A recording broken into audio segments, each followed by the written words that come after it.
Guys, third Chobani flavor na matatry namin. Triple chocolate brownie. Open na natin, guys.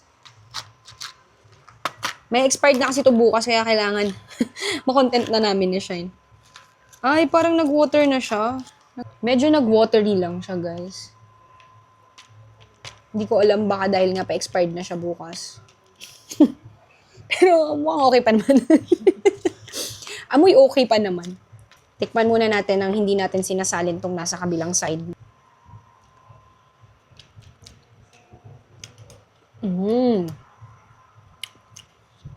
Sarap.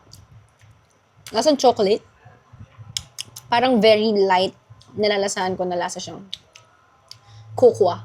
Yung cocoa powder. Parang meron siyang Ito mismong yogurt, may flavor na siya ng parang cocoa powder. Tapos, i-flip na natin, lagay natin tong mga brownies. Tapos, meron parang white chocolate.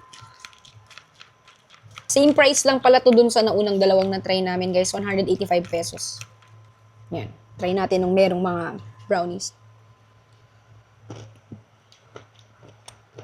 Ang sarap kasi ang tamis. Yung mga brownies galing dito, tsaka yung white chocolate, tapos parang merong black chocolate. Sarap, tamis. Para kung bibili ako ulit, yung pipiliin ko, ito or yung caramel. Yung strawberry shortcake kasi, medyo may asim. Kaya hindi ako masyadong fan ng maasim. Ito tsaka yung caramel, matamis.